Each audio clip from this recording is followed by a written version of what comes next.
Hey, it's Melissa. Time to review year 3, week 9 of my $100,000 stock experiment ending June 12th, 2020.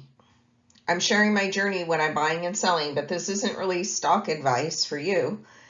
Watch what I'm doing and see if you can apply it to your own investments or not. Your choice. According to the IBD at investors.com, this market is in a confirmed uptrend, but it sure is rocky for me. The S&P 500 index had a huge drop this week on Thursday. Monday was a nice day. Tuesday, Wednesday were sort of holding in there, and then a huge drop, massive. Friday it came back a little bit, but still not much. It did close above its 200-day simple moving average and above that dashed gray line, which has been an area that I think has been support and resistance in the past. So it's holding above that. It closed the week at 3,041, and that dashed gray line, I want to watch. If it goes below that, I think we're in trouble. That's at 2963. The volatility index also spiked up this week into the 40s, and it closed the week at 3609. The lower the better on this one. I like it between 12 and 16. I did make some new purchases this week. I still have 2 of them. Livongo and Nvidia. I got kicked out of all 3 B2s that I made. Every time I buy a stock, I put a stop limit order initially at 8% below my purchase price. Nvidia. I bought this stock on Tuesday. I've held it the 4 days, and I'm down just about 1% on it. I did raise my floor to the 31-day exponential moving average, that diagonal blue line. I also bought Livongo Health on Tuesday. I've held that the 4 days, and it's up 0.1%. And I did leave my floor on this one at 8%. Every week I review my charts and see if I can raise my floor. Ping Identity, stock symbol PING. I've held this for 2 weeks, and it's also down 0.1%. I did raise my floor to the 31-day exponential moving average. The stock has closed below its 8-day simple moving average and right at its 16-day simple moving average, and I'm wondering if that's a sign of trouble, if I need to get out of this stock. We'll see what this week brings. Blackline, stock symbol BL. I have 3 buys in this stock. I raised my floor up to the 31-day exponential moving average, which is just below my purchase price of my B1. This stock has closed below both the 8 and 16-day simple moving average, and I'm wondering if this is signaling trouble. I have 3 buys. My B1, I'm up 4% in 2.5 weeks. My B2, I'm down 1.6%, and I've had it just under 2.5 weeks. And my B3, I've had 2 weeks, and I'm down 4%. Don't let a double-digit gain turn into a loss. Boy, did I mess up on this one. A mode limited, stock symbol INMD. I did have a double-digit gain in this last week, but it dropped below my floor. Then I canceled my floor because I didn't want it to trigger on the way back up. I let the stock settle down a little bit. I took a big loss on my B2, which I sold for a 12% loss. I had held that for 1 week. And then I reset my floor, which I typically never lower my floor, but this one I did, and I'm still holding this stock. My floor is now at 27.90. My B1 I've held for 2 weeks, and it's down 0.2%.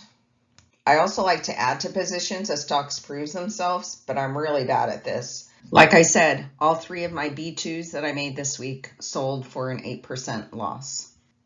Adobe is one of the stocks that I've been able to hold on to my B2.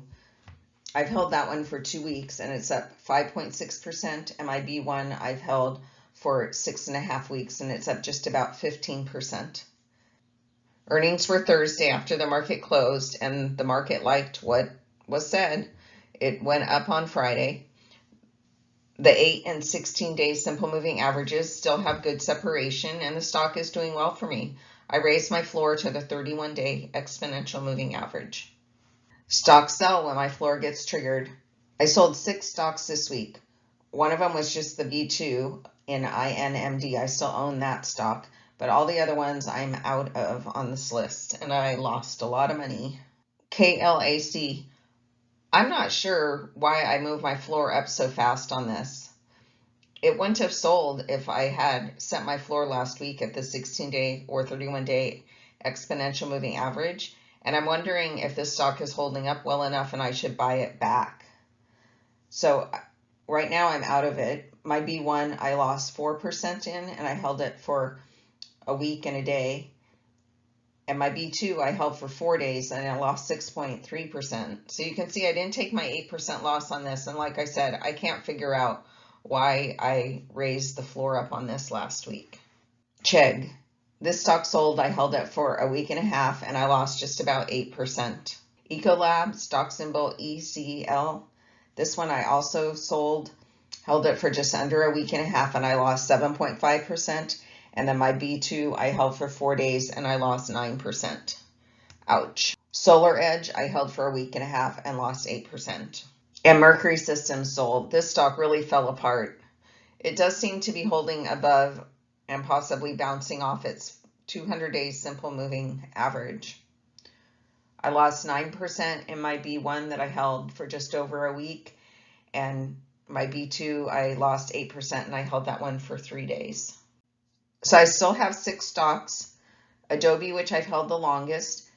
Each of those red bars represents a week or a portion of a week that I've owned the stock. That solid yellow line is my 8% floor, so hopefully none of these are below that, which they're not.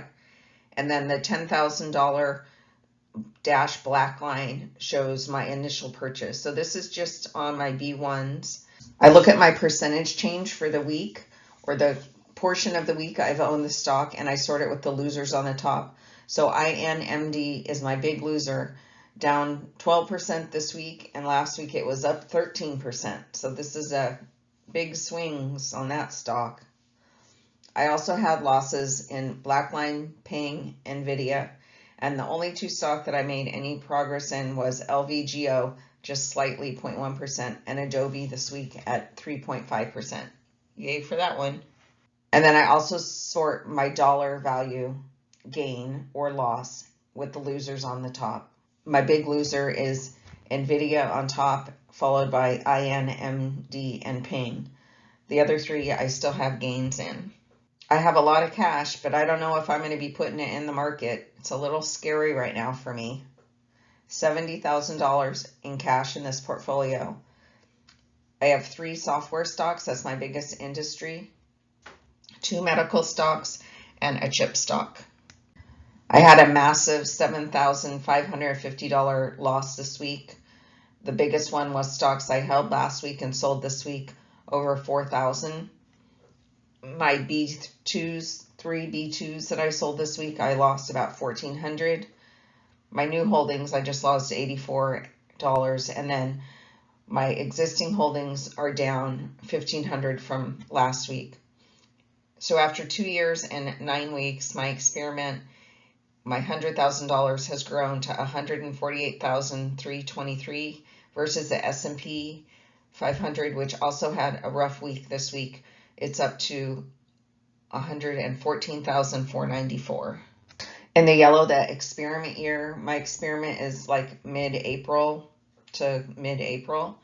So for the S&P 500, year 1 had a 9.5% versus Melissa at 21.9%.